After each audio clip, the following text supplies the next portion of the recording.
Sejam bem-vindos a mais um episódio do nosso podcast Não É Só Comigo. Estamos de volta com a parte 2 do tema que falava dos solteiros. Solteiros sim, mas incompletos. E hoje vamos trazer a perspectiva masculina. Trago um convidado muito especial, que por acaso é o meu padrinho, o Gustavo Nhancengo, que vai se apresentar e falar de si.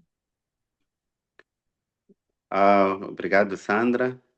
Parabéns pelo programa, ah, pelo trabalho que está a fazer além fronteiras. E espero que este tipo de programa possa impactar a juventude e todas as camadas, na verdade, que sintam-se identificadas com os temas que são aqui tratados. Eu sou Gustavo Inhacengo, como já bem disse, e obrigado por estar aqui. Muito obrigada por aceitar o convite, por estar aqui e por poder deixar a sua opinião. Queremos entender a perspectiva dos homens sobre a solteirice, sobre o papel do homem. E para começar, queria que falasse de si. O Gustavo Nhancengo é casado, é pai de duas crianças. E quando é que conheceu sua esposa? Há quanto tempo está casado? Conheci minha esposa em 2012. Ou seja, tivemos aquele contato assim mesmo, direto, em 2012. Estamos casados desde 2017. Então, já temos uns 13 anos, 13, estamos a caminho de 14 anos de convivência direta. Conheci-lhe na igreja. Conhecer na igreja não é tudo, mas para o meu caso, conhecer-lhe na igreja foi tudo, porque é mesmo daqueles produtos que a igreja vende. Não é um produto camuflado. Então, sim, foi basicamente isso. Eu recordo-me que o dia que começamos a ter interação, eu estava meio tímido, fui aos ensaios no tal dia, ela era maestrina, foi um sábado. Já não me recordo da data, mas foi um sábado porque eram ensaios dos jovens. Então, decidi participar pela primeira vez, ela era maestrina, veio ali para incentivar-me a tirar a voz e tal, aquela timidez quando estás a começar, né? Uhum. E pronto, depois dali saímos juntos, caminhamos juntos, ela pediu água na minha casa e companhia e pronto. Daí começou a conversa. E quando conversaram pela primeira vez, já sabia que isso poderia evoluir para um relacionamento, um namoro, um casamento, ou foi mesmo só na amizade? Não, porque ela era uma pessoa que eu não olhava na altura como mulher, assim. Eu olhava, ela é 2 anos mais nova que eu. Uhum. Eu tinha, naquela altura, ia completar 18 anos e ela ia completar 16. Ok. Então, era 2 anos mais nova. Eu olhava como uma pessoa gostável, tu vê uma pessoa gostável. Aquela pessoa que olhas e dizes, yeah, essa pessoa é boa pessoa, né? Ok, ok. Quer estar no meio da pessoa, mas não olhava assim daquele jeito como mulher. Até porque na altura eu antes de converter já tinha me envolvido sexualmente com mulheres Ok. e a ela eu encontrei-lhe virgem. Então é como se eu não diria que estávamos em pedaladas diferentes, porque eu já tinha recuado do high level que eu estava.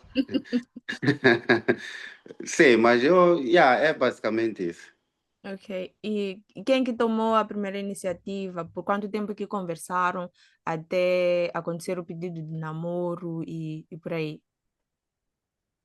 Olha, nós quando conversamos muito tempo e ficamos apegados mesmo, porque eu acompanhava-lhe à escola às vezes eu voltava da faculdade, descia na escola, ela estava na Joaquim Sano, conheces? Uhum. Eu descia na Joaquim Sano, ia lhe fazer uma surpresa, tudo isso ainda não estávamos a namorar. Fazia-lhe uma surpresa, e às vezes eu ficava à espera, se eu não tivesse aulas naquele tempo, eu dava aulas naquele período, se eu não tivesse aulas, eu ficava à espera, depois voltávamos juntos. Então fomos, papo ali, papo lá, já tínhamos telemóveis, já não me recordo se falávamos a chamada normal, porque isso também naquela altura seria caro para nós.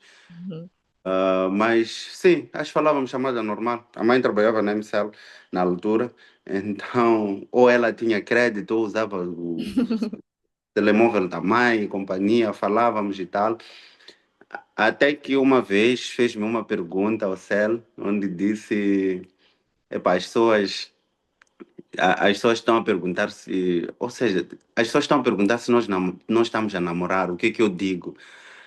Naquela altura, eh, eu percebi que, epá, isto é de alguma forma uma pressão de posicionamento, né? Uhum, uhum. E pronto. Então, eu me recordo que eu lhe respondi: responda o que quiseres. Já, foi o que eu lhe disse. Eu não lhe disse nem que sim, nem que não. Eu disse para ela responder o que quiser. E pronto, continuamos assim até que decidimos mesmo, acho que foi dia 30 de abril de 2012, onde eu tomei já a iniciativa, pedi, formalizei na verdade, Ok. formalizei que já estávamos a namorar. Isto depois de quanto tempo de conversa? Aquilo começou em, vamos lá, temos de assumir final de janeiro, porque ainda não estávamos em aulas. Ok, ok, As aulas da faculdade começavam em fevereiro, né? Primeira semana de fevereiro, por aí. Yeah. ok. Então, Muito yeah. interessante. Ah, quais são as características que lhe chamaram a atenção até perceber que esta aqui é mulher para casar? Ok, antes de conversar, como eu disse, eu não estava a olhar para ela como mulher. Eu até olhava para ela, ela me lembrava uma minha sobrinha que eu tinha. E pronto, eu lhe achava engraçado. Naquela altura, ela gostava daquela coisa de hip hop. Gostava de hip hop, então às vezes vestia-se como se fosse homem. E eu achava aquilo engraçado. Então eu não olhava mesmo no lado mesmo feminino como tal. Eu me recordo que uma das coisas que me chamou a atenção, não sei se sabes o que é, há umas sapatilhas da marca Penalt. Naquela altura eram sapatilhas para fofelas, mas muito mais para rapazes, não para mulheres. Ok. E ela tinha acho que umas duas ou três versões diferentes de Penalt, estás a ver? Uhum, Então é basicamente isso. Agora, indo às características, eu, eu me recordo que antes mesmo, acho que 2 anos ou três, porque eu conheci ela em 2012, né? uhum, Então, quando eu aceitei a Jesus Cristo como Senhor Salvador, eu sou de origem anglicana, cresci na igreja, nasci e cresci na igreja, mas não posso assumir que eu já era convertido. uhum, Então, quando eu recebi a Jesus como Senhor Salvador numa igreja assembleia, não na igreja onde já estava com ela quando lhe conheci, uhum. eu me recordo que quando fui aprendendo que é possível orar por aquilo que nós queremos, e companhia, essas coisas todas, e como eu disse, eu já tinha tido a vida sexual ativa e eu decidi que queria também cortar aquilo que tinha que ser só com a pessoa certa. Uhum. Então, nesse mesmo período, eu falei características. Falei características tanto de personalidade, assim como características físicas. E eu posso dizer aqui com categoria que a minha esposa é exatamente aquilo que eu orei. Isso é Ou muito seja, é inspirador. aquilo que eu descrevi na minha oração. Isso é muito inspirador. E antes disso, vamos recuar. Como é Agora, que. é importante, desculpa, é Uhum. importante que fique claro que eu orei em 2009 Ok. e a pessoa só apareceu em 2012. Não estamos a dizer que é um padrão que sempre, porque aqui é onde olhar 3 anos e pensar que é um padrão. Não, é só Uhum. para perceber que o tempo não é uma coisa a se colocar assim como métrica. Será no tempo que Deus permitir ou no tempo de Deus, mas trará exatamente aquilo que precisas. E a outra coisa também que eu queria deixar claro é que algumas coisas ainda não estavam trabalhadas, mas eram trabalháveis. Por exemplo, eu queria alguém estudada. Naquela altura eu não teria como ter ela já licenciada, mas era trabalhável lhe tornar licenciada. Então, Uhum. é basicamente essas coisas que nós temos que também prestar atenção em relação a algumas características que nós colocamos. Tá aí. Muito obrigada. Antes de entrarmos para a segunda parte das nossas questões, eu queria que deixasse ficar aqui, antes de entrar no relacionamento, no namoro, o que é que fazia quando solteiro? Quais são as atividades que foi desenvolvendo que ajudaram-lhe a crescer, a estabelecer as métricas do relacionamento da mulher que queria se casar, com quem queria se casar? Como é que foi a sua vida de solteiro, vamos? Olha, a minha vida de solteiro teve duas etapas. Uma é aquela que eu lhe contei, que era antes mesmo de aceitar a Jesus. Depois de aceitar a Jesus, eu posso dizer que a minha vida de solteiro foi muito mais tranquila e mais trabalhada. Ou seja, eu entendi, na verdade, o verdadeiro significado do que é estar solteiro. Que é estar solteiro é estar a preparar-se para uma nova fase. Então, e qual é que é o contrário de solteiro? É casado. Uhum, Agora, porque muitas das vezes nós vamos correr em querer saltar essa etapa. Não, essa etapa não é para saltar. Esta etapa, na verdade, eu penso que é uma das etapas muito mais importantes na vida de um ser humano. O cumprimento, isto é como um videogame, né? uhum, O cumprimento desta etapa vai ditar o sucesso da etapa subsequente. Então, quando solteiro, do que eu me recordo, eu acho que foi um dos meus melhores momentos da vida. Porque eu, quando estava solteiro, eu só fazia. No início fazia duas coisas, depois chegou um período em que. Aliás, sempre fiz três coisas, porque mesmo sem trabalhar assim para um patrão como tal, uhum, eu sim. sempre fazia trabalhos. Eu dava aulas particulares, ia à faculdade e à igreja. Eram essas três coisas que eu fazia. Eu me recordo que houve um período, ah, a minha esposa naquela altura tinha 16, ou já tinha 17, eu tinha 19. Eu, como já sabia o perigo das coisas, eu até lhe dizia, nós nem beijar devemos, temos que ficar só assim. Ela, não, mas beijar não tem problema. Essas coisas todas. Epa, não, não, não, não vamos nem beijar, porque para mim, naquela altura, eu entendia, para o meu caso, para ela, ela ainda era virgem, então acho que aquilo não ativava nada nela. Em mim, eu já entendia que não, isto é perigo. E como diz a palavra em Provérbios, o sábio é aquele que vê o mal de longe e desvia-se dele, não é? Uhum, Então, eu me recordo que nós tínhamos esse tipo de namoro. Víamos-nos mais na igreja, nos programas de intercessão, nos ensaios. Aquela altura, aquela minha juventude era top, eu posso assim dizer, porque uhum, só tínhamos programas de oração, tínhamos aquilo. Então, se não estou na faculdade, estou a dar aulas, estou na igreja. Claro, tinha aquele tempo que estava com ela, mas não havia muito espaço para uhum, uhum. desencadear problemas, possíveis problemas. Muito bom. E por acaso eu acompanhei essa fase e eu me lembro de receber muitos conselhos que me ajudaram muito, como essa questão enquanto estiverem solteiros, evitem beijar, não é? Beijar é como um ferro de engomar, se liga. Você Yeah. coloca na tomada, liga embaixo e eu coloquei isso na minha mente e me safou de muitos problemas. Yeah.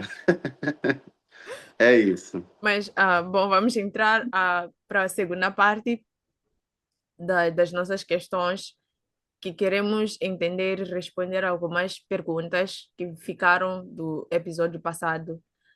E a primeira pergunta é: o que é para ti um homem maduro nos dias de hoje?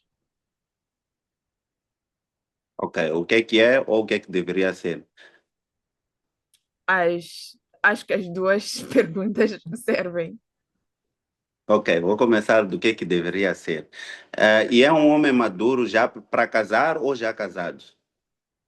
Acho, bom, na perspectiva que nós fomos conversando, acho que a primeira convidada, a Nélcia, ela foi falando, não é, sobre a importância da fase de solteiro, de viver a solteirice, se formar como pessoa, se entender como pessoa. Então, eu acho que para as duas partes, para as duas fases, um homem maduro, solteiro, um homem maduro, casado, ou para casar.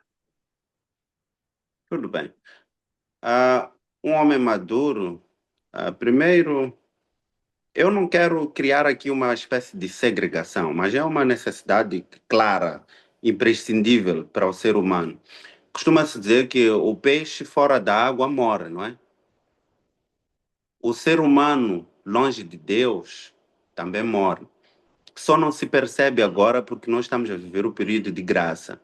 Então, daí que é possível que muita gente viva longe de Deus e mesmo assim continue aparentemente viva, porque a graça já nos proporciona isso. A graça faz com que, ainda que o salário do pecado seja a morte, essa morte não recaia diretamente em nós, mas sim na obra que Jesus Cristo fez na cruz. Então, eu volto para a resposta que eu tenho que dar.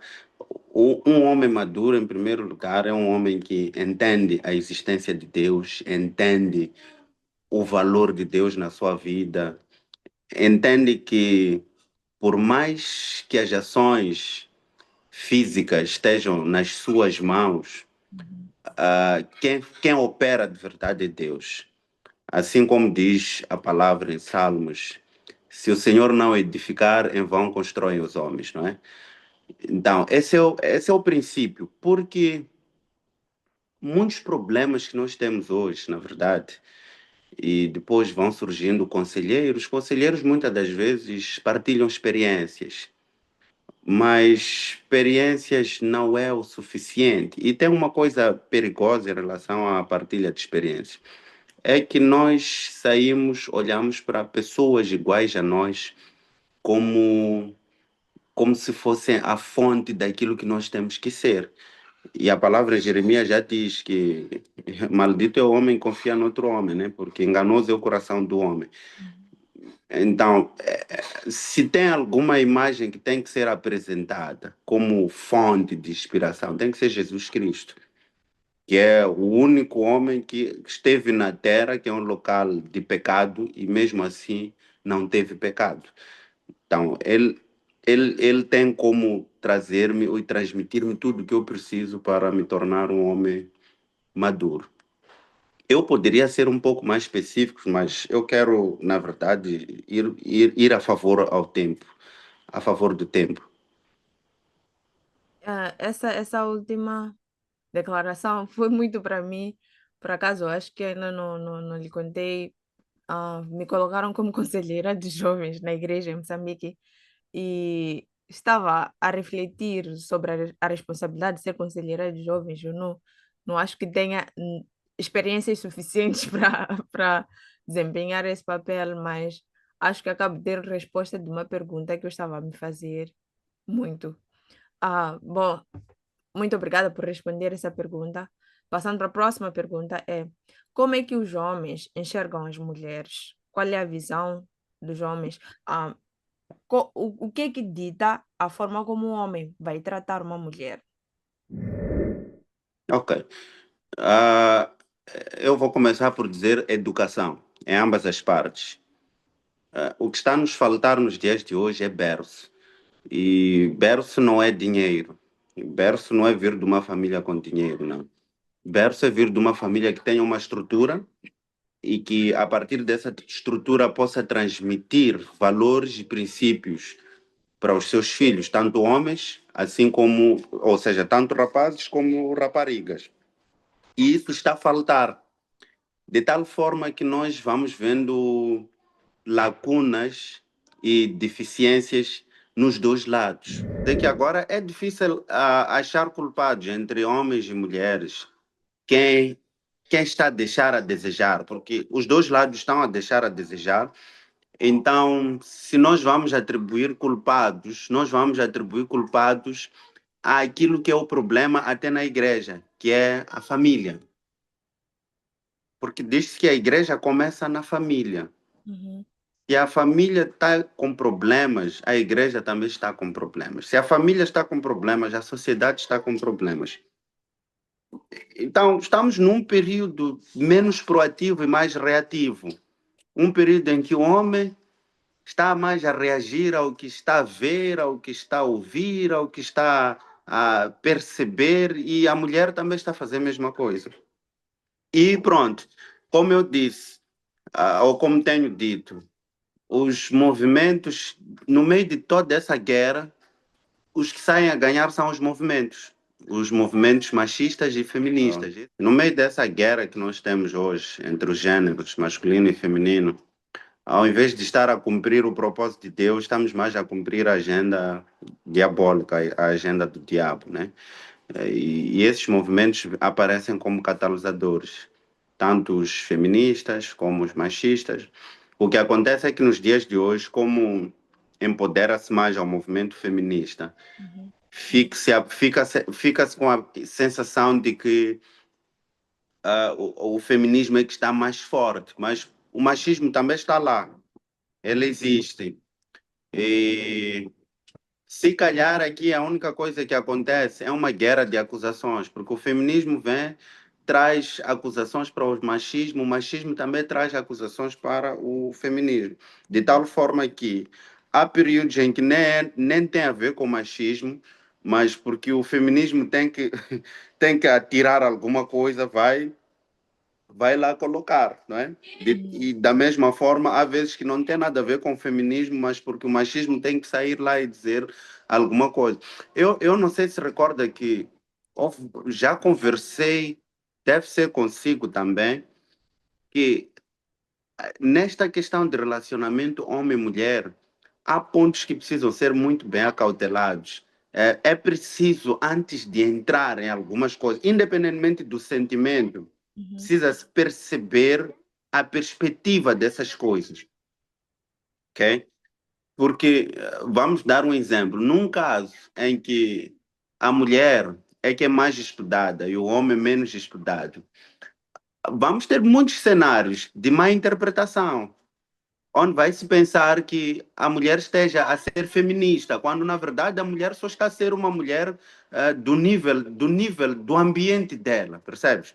Uhum. Então precisa haver muita mesmo, muito discernimento, muita percepção sobre esses assuntos antes de falar deles.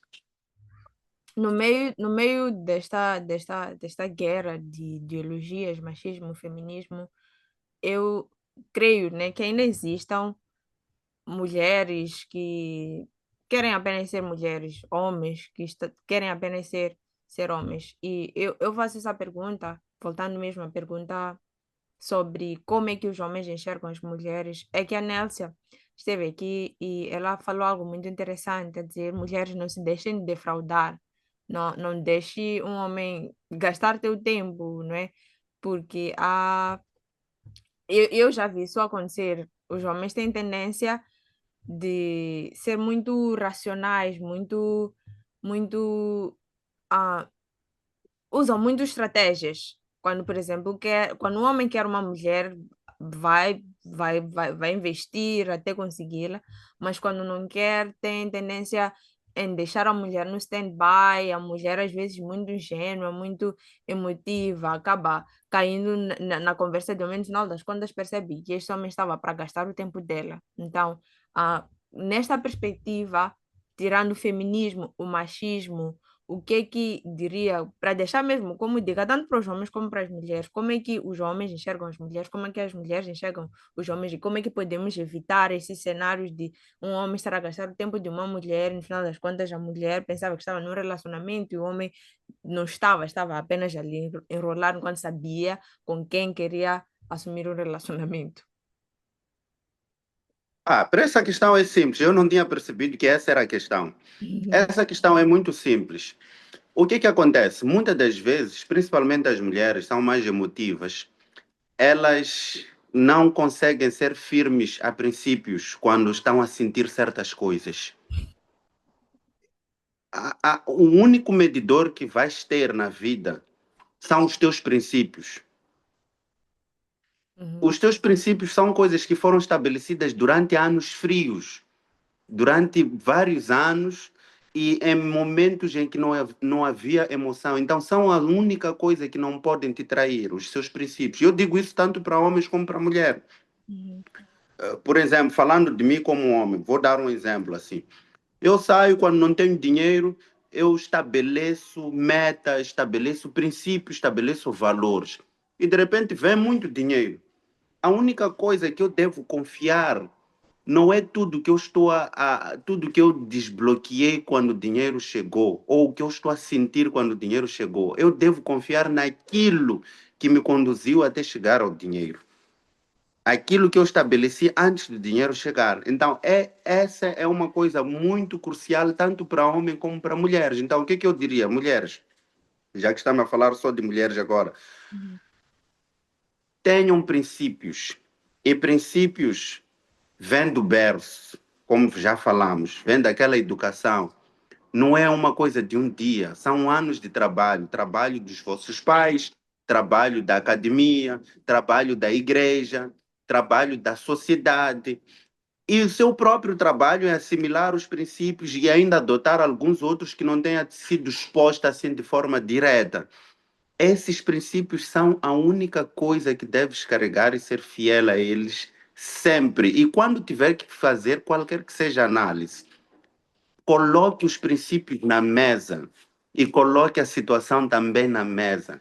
E agora pergunte o que é que os teus princípios todos dizem em relação à situação que está na mesa.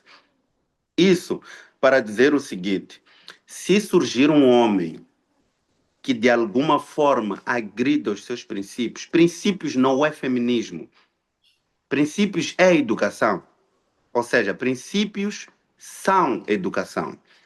Nesse caso, se um homem surge que agrida qualquer um dos seus princípios, fica a saber que não há milagre a fazer. Não Vou é. orar para ele se converter. Não percebi? Vou orar para ele se converter. Não é possível. Ore para ele se converter, mas não ore para ele se converter sendo teu. Porque esse é outro erro que fazemos. O trabalho de evangelismo não é para ser feito com intenção própria, benefício próprio, não. Se vai fazer o trabalho de evangelismo, apanha um irmão que não conhece a Jesus, sim, apresente-lhe, não está errado, mas não é para lhe apresentar. O rótulo não pode ser Deus, por favor, converta este meu homem. Não. Que salva aqueles casos em que as pessoas já estejam casadas, como dizem em Coríntios, as pessoas já estejam casadas e um dos lados recebe a Jesus. Então aí sim podes fazer esse tipo de oração. Senhora, converta o meu homem, porque assim não ficamos em julgos desiguais. Mas enquanto ele não converte, se também vai aturando isso, porque vocês vieram juntos de onde vieram. Então, não há milagres possíveis aí. Eu costumo dizer, por mais que doa, se agrediu o meu princípio, é porque não é. E eu vou me retirar. É simples. Muito obrigada. A próxima pergunta é: ahm, como é que um homem sabe que está pronto para um relacionamento? Como é que um homem sabe que está pronto para um relacionamento? Primeiro, esse homem tem que ter passado do solteirismo, né? E, e tem que ter passado com distinção mesmo. Tem que ter passado do solteirismo muito bem aprovado, que significa ser solteiro, significa estar no preparo. Enquanto se um homem no solteirismo não esteve a preparar-se, então não está preparado também para casar. Eu gosto da história de Jacó. Quando fala-se da história de Jacó, olha-se para aquilo como sendo, não, porque era uma era uma metáfora e companhia. Não, eu olho para aquilo como se o pai de Jacó estivesse a dizer: olha, meu filho, você que é minha filha, né? Não tem problema. Para você conseguir minha filha, você precisa trabalhar 7 anos. Depois de 7 anos não deu a tal filha, disse, não, eu olhei, eu ouvi que não, você não atingiu os resultados, precisa de mais 7 anos. Eu olho desse jeito, eu não olho daquela forma comum como nós gostamos de olhar quando lemos a Bíblia. Não, eu olho do jeito, o fato de não ter sido a Raquel a priori, depois dos 7 anos, ter sido a Leia, para mim significa que o Jacó ainda não tinha cumprido a meta. Jacó não foi enganado, ele não cumpriu a meta. Ele ainda não estava 100% preparado para a mulher que ele queria. Então, um homem só está preparado se ele tiver a construir-se. De tal forma que eu digo sempre, enquanto for solteiro, é o período para aproveitar e fazer tudo. Tudo mesmo que tiver que fazer. Mas, claro, como diz Eclesiastes, sabendo que tudo virá juízo. Então, é bom aproveitar de forma ótima, otimizada esse tempo. Uhum. E essas atividades que for a exercer. Aproveita para estudar, aproveita para se formar, aproveita para se meter na arte. Há coisas que depois de casamento já não serão a mesma coisa, já não poderá fazer do mesmo jeito. Precisa estar claro disso. E fazer tais coisas vai implicar guerras também. Tem alguma coisa que deixou de fazer quando solteiro que agora casado gostava de poder fazer? Epá, minha história é um pouco diferente, Uhum. porque, como eu lhe disse, na altura em que eu era solteiro, estava mais focado, e eu não tinha opção mesmo, não tinha opção porque tinha, eu nem dinheiro tinha para sair sozinho, então acho que Deus por algum período foi a força na minha vida. Então, há muitas coisas que eu não fiz quando era solteiro, mas não estou a falar de coisas. Eu não digo que sejam prejudiciais, mas também não são muito construtivas, percebe? Uhum. As coisas construtivas, eu creio que eu fiz uma boa parte delas quando eu era solteiro. Eu estudei, eu tive tempo para estudar mais de uma língua, tive tempo para academia, tive tempo para aquilo, para a igreja. Até a própria igreja, depois de casar, já não é a mesma coisa. Não é igual com aquele período da Da juventude solteiro. solteira. Uhum. Não é, não é. Hoje nós já temos preocupações, ficamos preocupados, epa, como é que vamos pagar renda, como é que vamos pagar aquilo, essas coisas. E Uhum. isso às vezes atrapalha. Nós não vamos ser aqui hipócritas e dizer que é para pronto, vivemos pela fé e em nenhum momento temos esse tipo de preocupações. Não, claro, vivemos pela fé, quando as preocupações vêm, o importante é rapidamente recordar-se que é para não, nós carregamos a fé e podemos vencer isto, mas as preocupações vêm, então. Mas sim, aquelas coisas que jovens normais fazem, quando eu era solteiro, não tive oportunidade de fazer. Então, quando comecei a querer introduzir aqui, já no casamento, são guerras. Quando faço, tenho que voltar a prestar contas. E a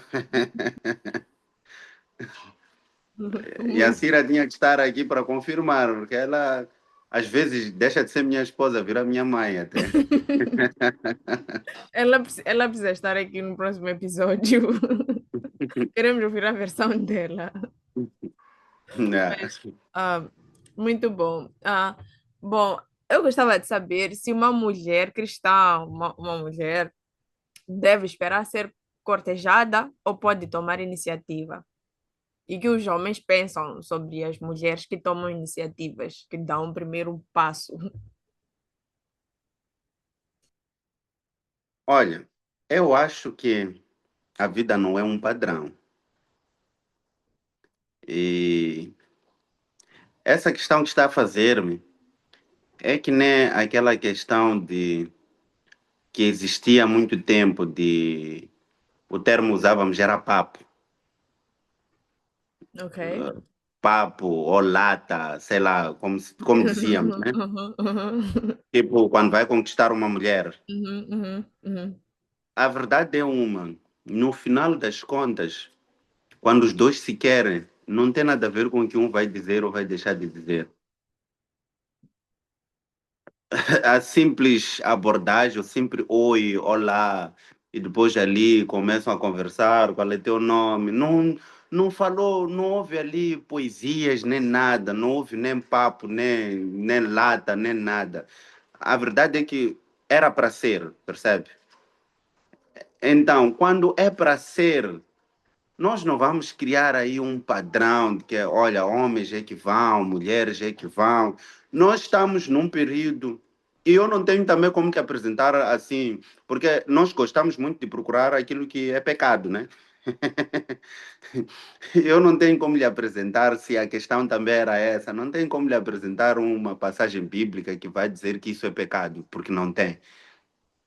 Eu desafio a qualquer que seja a pessoa a trazer essa passagem e Uhum. dizer que não, isto é pecado. Não. Claro, temos histórias, por exemplo, da esposa de Abraão, que o servo, ou seja, a esposa do Isaac, que o servo de Abraão é que teve que aproximar a ela e companhia. Naquela altura era muito mais assim. E tem que se perceber outra coisa: naquela altura as mulheres tinham menos palavra. As mulheres praticamente não falavam, tudo tratava-se com os pais, porque se nós quisermos devolver os tempos rudimentais, que, que devolvamos na totalidade. Não podemos só trazer uma partinha, outra partinha, não, não é? Então, que nós voltemos também naquela fase onde o homem não conquistava a mulher diretamente. Porque naquela altura era assim. O que acontecia? Os teus familiares saíam, iam ter com os outros familiares e iam conquistar e depois, às vezes, nem conhecias, aliás, nem às vezes, uma boa parte das vezes, nem conhecias a tal esposa. São casos raros, como o de Jacó, que ele conhecia Raquel, ele queria Raquel. Mas para o caso, por exemplo, do Isaac, o Isaac não conhecia a esposa. Ele só viu quando o servo de Abraão estava a voltar com a esposa. Então, eu prefiro não criar um padrão em relação a isso. Aquilo que estiver-se a sentir, o clima vai ditar isso. Porque às Mas vezes tu podes. Sim. o que acha das mulheres que se colocam de joelhos para pedir o homem em casamento? Ah, Muito... não. Isso eu nunca tinha visto isso. Eu pensei que estivesse a falar daquele approach de. Não, ah, estava assim a falar, mas à medida que foi respondendo, fiquei mesmo com curiosidade sobre essa pergunta. Parece que está se popularizar essa moda, mulheres que pedem o homem em namoro em público, se colocam de joelhos para colocar o anel no homem, pedem o homem em casamento. ok, o que eu talvez vou falar, eu vou mudar de direção. Agora não vou falar mais para as mulheres, vou falar para os homens. Homens, sejam homens. É preciso ser homem. Evitam problemas do futuro. Quando nós abrimos mão da nossa função como homens, agora pode estar a parecer doce, mas amanhã nós vamos colher grandes problemas por causa disso. Há muita coisa que vem a seguir a isso. Quando um homem deixa de ser homem como deve ser, a 100%, e olha que ser homem implica em várias vertentes. Nós hoje aqui podemos não falar disso, mas implica várias vertentes. Quando o homem abre mão da sua função, porque isso é um dom, ser homem é um dom de Deus, ser mulher também é um dom de Deus. E as responsabilidades estão lá. Então, nós não vamos também aqui inverter papéis e esperar que essa fórmula funcione. Isso é que nem sair e pensar que haverá sucesso com essas cirurgias de homens virarem mulher ou de mulheres virarem homens. Não tem como. Nós não podemos. Deus abençoa-nos com ciência, sim, mas Ele não abençoa-nos com ciência para nós irmos contra os princípios dele. Nós podemos ver isso, o que aconteceu com o povo da Babilônia. Deus tinha lhes dado um bom entendimento, uma boa comunicação. Era um povo que sabia se comunicar, eles entendiam. Teamwork, exemplo de teamwork. Nós estamos a falar de Babilônia, do povo da Babilônia. O que é que eles decidiram fazer? Ah, não, nós já não queremos depender de Deus descer, porque naquela altura Deus ainda descia. Nós não queremos depender de Deus descer. Nós agora vamos construir uma torre que sozinhos vamos chegar lá e ir ter com ele. Percebe? Então, nós não podemos ir contra os princípios de Deus. O preço disso, é claro, sempre vem e não é bom.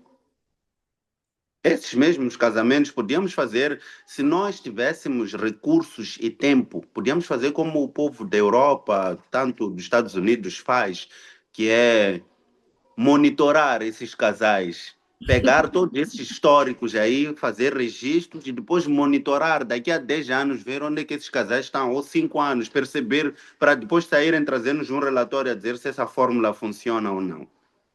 Mas eu não aconselho, a única coisa que eu aconselho é que os homens sejam homens, mulheres sejam mulheres. Se os dois assumirem os seus papéis como deve ser, nós temos famílias felizes e estruturadas.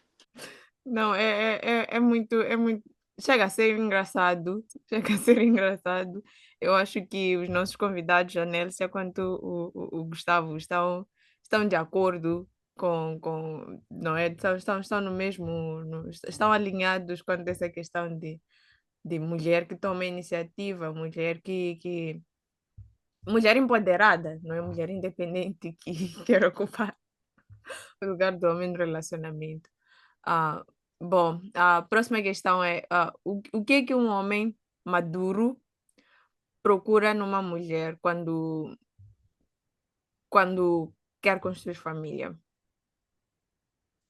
Quais são as características de uma mulher para casar? Ok. Primeiro, se o homem maduro é aquele que tem 4 princípios segundo a Bíblia, ele consegue ser sacerdote, consegue ser profeta, consegue ser provedor, consegue ser protetor da sua família. O que é que nós achamos que ele está à procura numa mulher? Ele está à procura de uma mulher que possa enquadrar-se nesses pontos.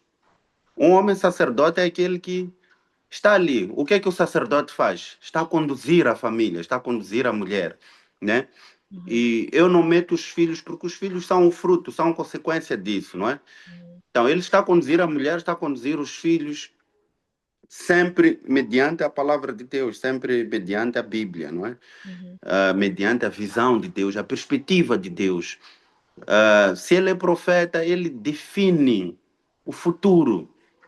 Ele não só define, não só prevê o futuro, como também define o futuro com palavras firmes que tem que se perceber que a função de ser firme não é necessariamente da mulher no que diz respeito a algumas atitudes, é do homem. E nós vamos vendo nesses casos em que trouxeste aqui anteriormente, de mulheres que tomam iniciativa a pedir em casamento e tal, uhum, nós vamos percebendo que ali o homem, na verdade, inverteu o papel, não está a funcionar como homem, não tem aquela firmeza que se espera de um homem. E a longo prazo, mulher, na verdade, quer ser mulher. O que mulher quer é ser mulher, ser amada, e o homem, na verdade, o que quer ou o que precisa é ser homem, uhum, ser respeitado, no final das contas. Então, um homem maduro está à procura de uma mulher que consiga entender aquilo que a Bíblia diz. Uma mulher que entenda que não honrar o seu homem ou o seu lar é desobediência a Deus. Porque nós temos visto nos dias de hoje que há muita mulher que acredita que é fervorosa na oração, tem muito Espírito Santo, tem unção, está lá na igreja, mas quando chega aquele tempo de ser submissa ao seu homem, aí é não. E ainda assim acredita que está a fazer a vontade de Deus. Então, é preciso se perceber que não estar a fazer isso é um dos maiores pecados.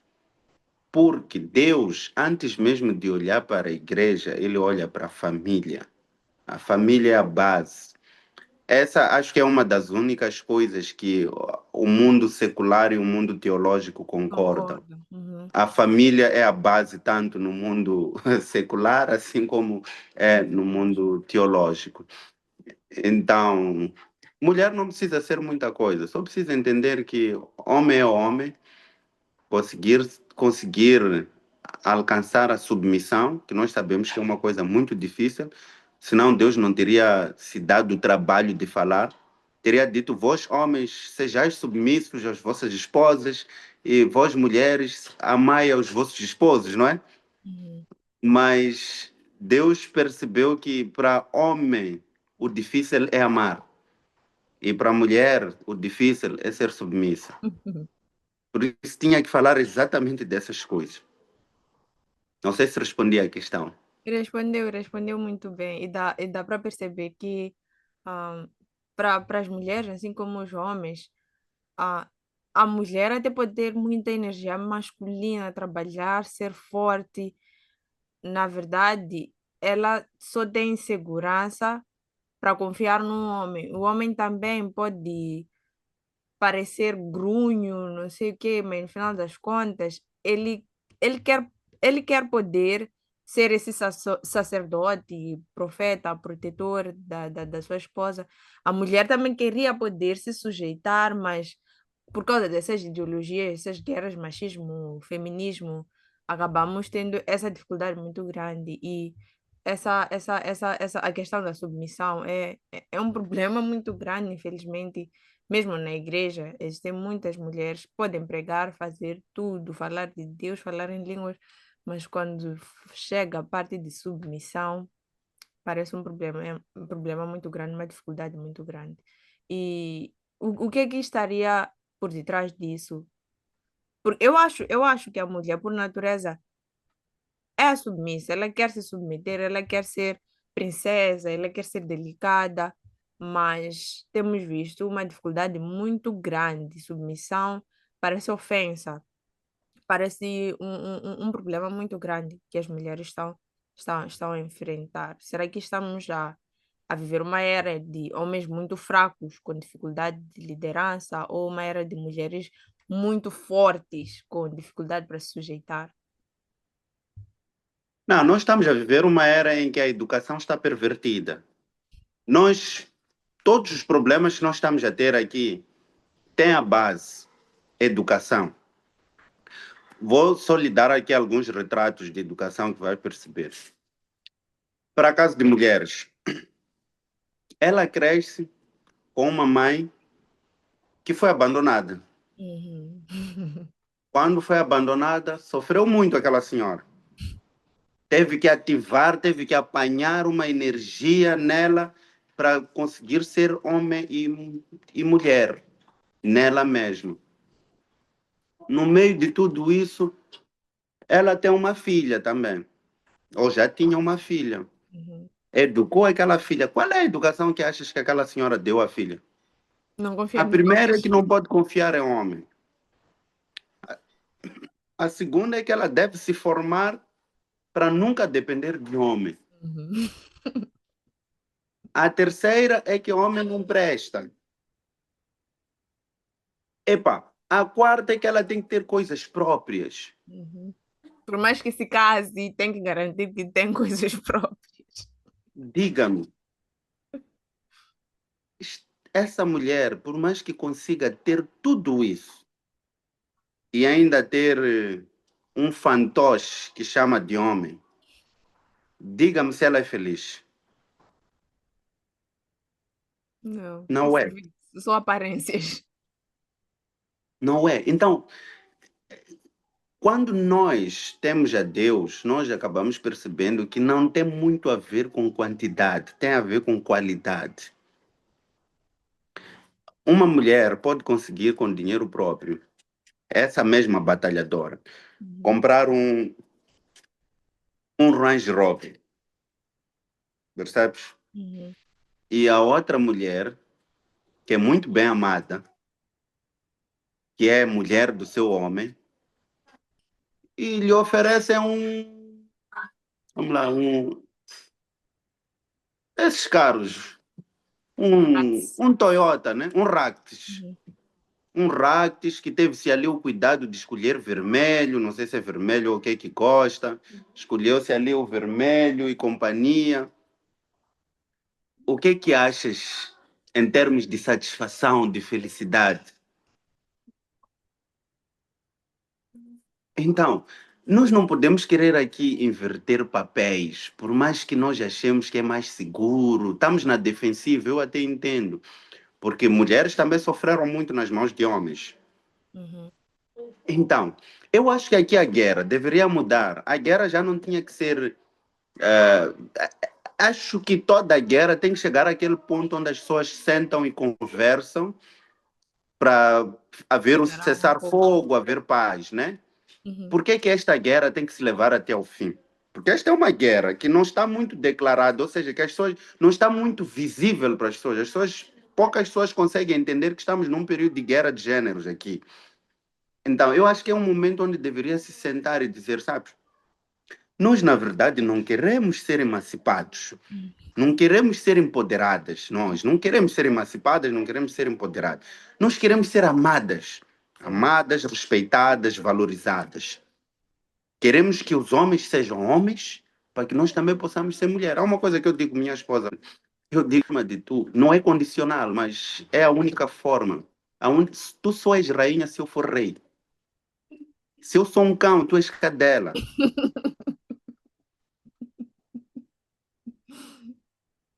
Ou conheces outro animal que se relaciona com cão? Não.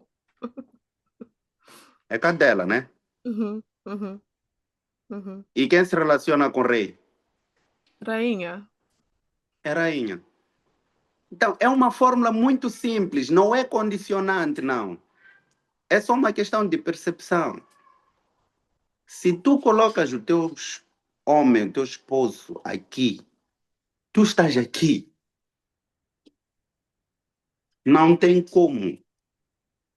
E o homem que tenta espezinhar a sua esposa, ele diz mais sobre ele quando faz isso do que dela.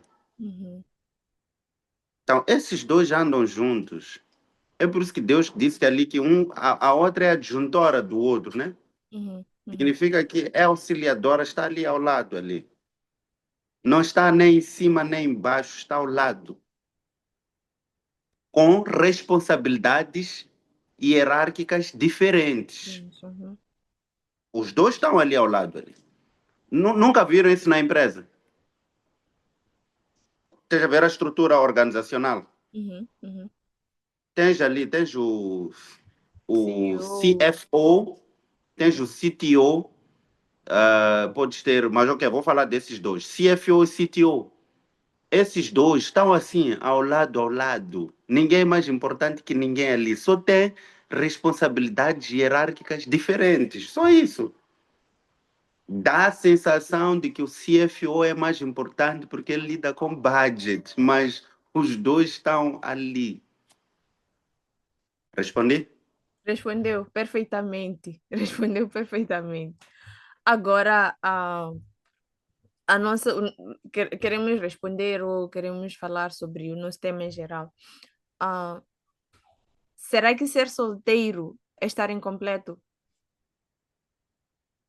Ou até que fase, deixa eu reformular, até que, qual é a fase que nós podemos considerar que esta pessoa está solteira e está incompleta?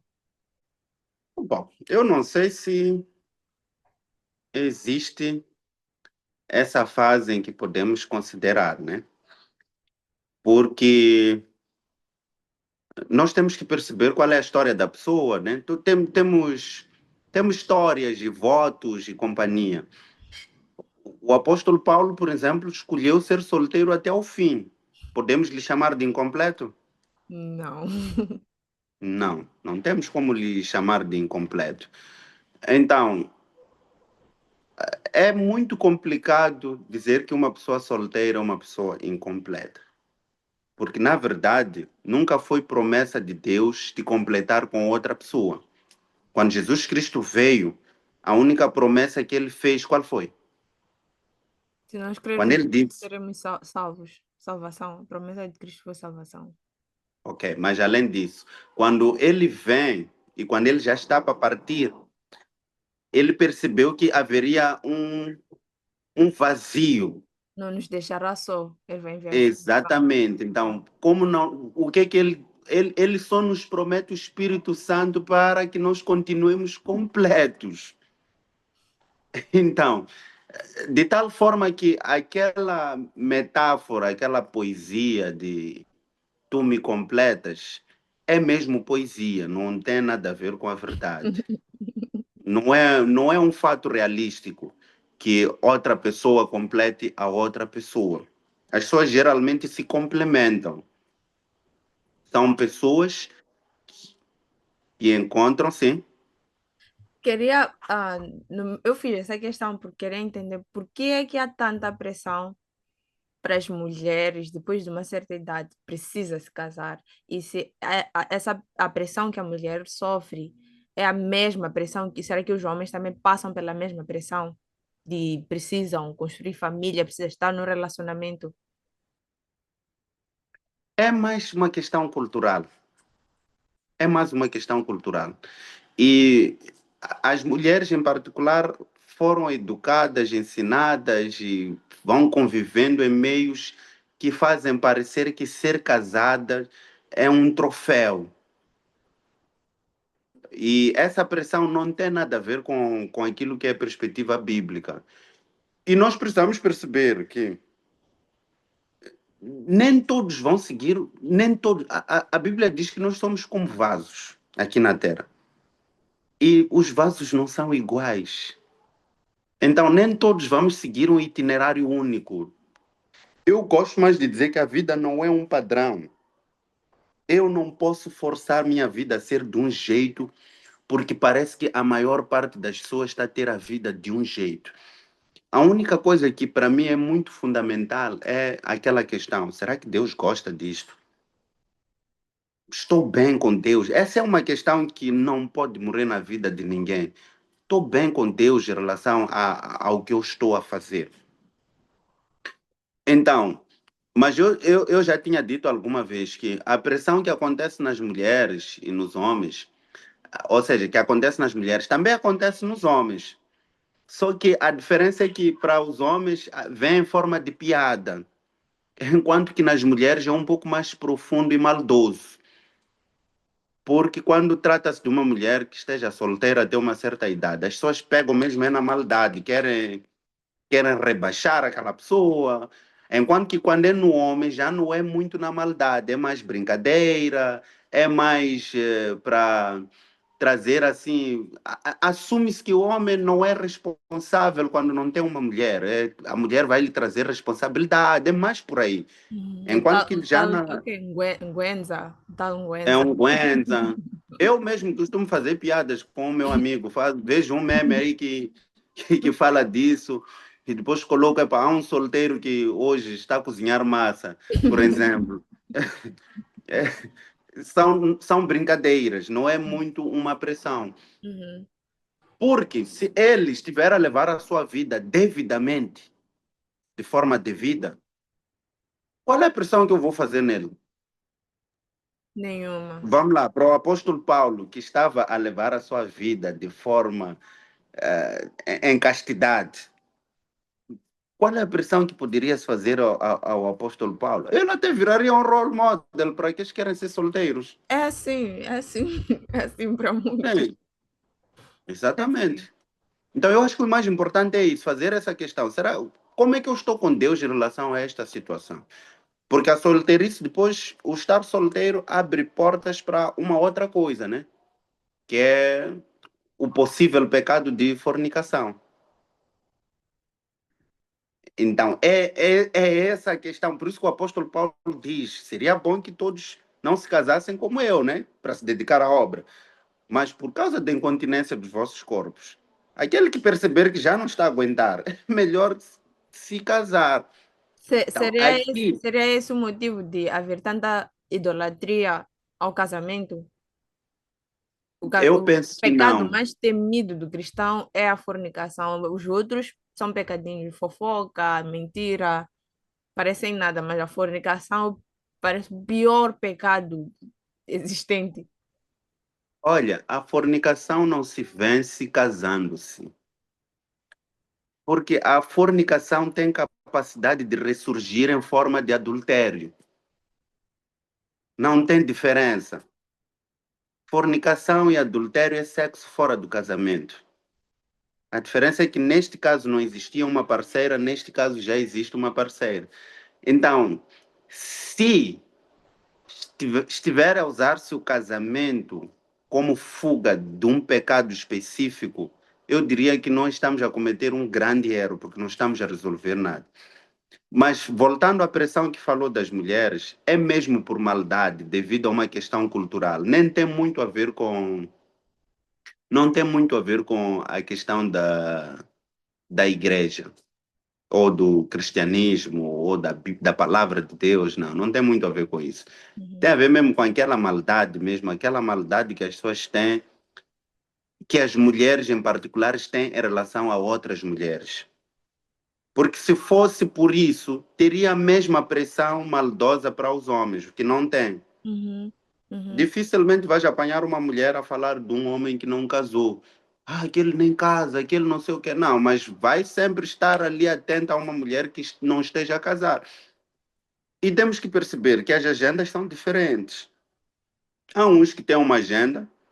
Como eu disse, o casamento deve vir depois de se cumprir uma fase. Então, há uns que cumprem essa fase rapidamente, há outros que saltam essa fase, vão se meter numa outra fase, e os problemas nós vemos a posterior. Não é novidade isso. O que seria uma E eu, solteirice? Sim, não sim. percebi? Pode continuar. Estava para Não, continuar. eu, eu advertiria as igrejas a pararem de fazer pessoas casar porque estão a fugir de fornicação. Estão a Isso é casar um porque erro. engravidaram. Isso é um erro que estão a cometer, porque essas pessoas nem sequer estão preparadas para o casamento. E é uma ilusão pensar que uma pessoa fica preparada para o casamento naquele estudo que a igreja vai dar em um mês, 2 meses antes do casamento. Nem que fossem 6 meses. É uma ilusão. Porque o preparo para o casamento não é isso. São essas pessoas que nós depois vemos ali quando a mulher vem, pressiona, para não tem renda, não tem, o senhor da renda veio aqui, eletricidade veio aqui, fatura de água veio aqui. Depois estamos a ver jovens a suicidarem-se. Estamos a ver jovens a perderem o rumo, a se envolverem alguns até nas bebidas, porque já estão a fugir, porque é o único momento onde ele se sente aliviado, onde ele se sente melhor. E isso aí eu diria categoricamente que isso é culpa da igreja. A igreja está a vender uma fórmula que não funciona. E alguém precisa ter coragem de dizer isso. Eu hoje tenho essa coragem de dizer isso aí, a qualquer que seja a igreja. Parar de forçar jovens imaturos, jovens que ainda não estejam preparados a casar como forma de fugir de um certo tipo de pecado. E outra coisa, pecado é pecado, não existe grande nem menor, a igreja prega isso sempre. Então não há necessidade de destacar-se aqui, de se ficar preso a alguns tipos de pecados e ignorar outros tipos de pecado. Não há necessidade de fazer isso. A corte de comunhão, quando descobrem que uma irmã está grávida, mas a fofoca, a mentira são Está lá, toleráveis. está lá. E a mentira é aquela que é chamada como como slogan do diabo, né? Uhum, E uhum. Caim tinha uma marca na testa, acho que a marca do diabo é a mentira que está aqui. Mas não vão fazer isso. Tá, mas esse assunto de igreja também é um outro assunto que pode se tratar num outro dia, porque o evangelho em África foi apresentado de um outro jeito e a forma como foi apresentado o evangelho do jeito aqui em África é exatamente a prova de que a Bíblia foi um instrumento que foi usado para a colonização em África. O povo africano, na sua maioria, já está independente, entre aspas, do colonialismo, aquele colonialismo físico, mas aquele colonialismo espiritual ainda continua. Porque o instrumento do colonialismo foi a Bíblia, então não se fez esse trabalho a 100%. Por isso que nós vamos vendo aqui as igrejas como se comportam. Aquilo tudo parece uma colônia. Quando abre uma igreja, no final das contas, eu posso assumir aqui com categoria que estão a abrir uma colônia. Aquele povo que vai àquela igreja é o povo que eles estão a colonizar. E vão, hein? Polêmica. Vão ter, eu sei. Eu estou preparado para lidar com isso. A parte que vocês não precisam, corta mesmo. Esteja à vontade, esteja à vontade. Precisamos ter essas conversas para as pessoas saírem das bolhas e poderem assumir o cristianismo na sua essência. E Yeah, pararmos de cometer tantos erros que estamos a cometer como cristãos. Mas esteja à vontade. Sim, mas é simples. Como é que funciona a colonização? A colonização sempre te diz o que é certo, o que é errado. A informação vem de um grupo para um outro grupo, dizendo o que é certo e o que é errado. E depois, para parecer um pouco democrático, te deixam ler, vais ler, mas a explicação é aquela que eu te dou. Depois de umas 10 repetições, o cérebro tem essa capacidade. É a mesma coisa que acontece com a mentira. Se eu repetir a mentira umas 10 vezes ou mais, há de chegar um período em que o meu subconsciente vai assumir aquela mentira como verdadeira. De tal forma que mesmo se me perguntares distraído, o meu subconsciente vai ativar aquela resposta. E logo vão dizer, não, ele não está a mentir, é verdade. Senão, assim, a dormir, assim, teria dito outra coisa. Não. É um trabalho psicológico que foi feito. Então, há gente hoje em dia que lê a Bíblia, mas a interpretação que circula no cérebro é aquela que o seu apóstolo, o seu Do pai espiritual. pastor, o seu pai espiritual deu e tal. Mas, no final das contas, o que nós estamos a ver é colonização usando igrejas. Todo mundo quer poder, todo mundo quer ser presidente da República. Alguns perceberam que já não tinham como ser presidentes políticos, decidiram virar presidentes em termos religiosos. Uhum. Algumas, Por nem isso todas as que, igrejas. Nem todas as igrejas. claro, nem todas as igrejas, algumas. Não, algumas, acho que seria o contrário. Algumas igrejas ainda estão na linha. A Hum. maior parte das igrejas hoje em dia está mesmo, está onde está. Mas esse é outro tema. Vamos continuar. É tema para é tema para um outro episódio. Estamos na reta final do nosso episódio e gostava que o Gustavo, nosso convidado, respondesse a questão: o que seria uma solteirice bem vivida? O que é que um solteiro ou uma solteira devem estar a fazer na fase de solteiros? Ah, sim. Um solteiro que esteja a viver uma solteirice bem vivida é um solteiro que, mais do que sentir falta da pessoa hipotética que acha que lhe completaria, que na verdade não completa, mas sim complementa, Uhum, a pessoa esteja a trabalhar na sua própria pessoa, esteja a investir na sua própria pessoa.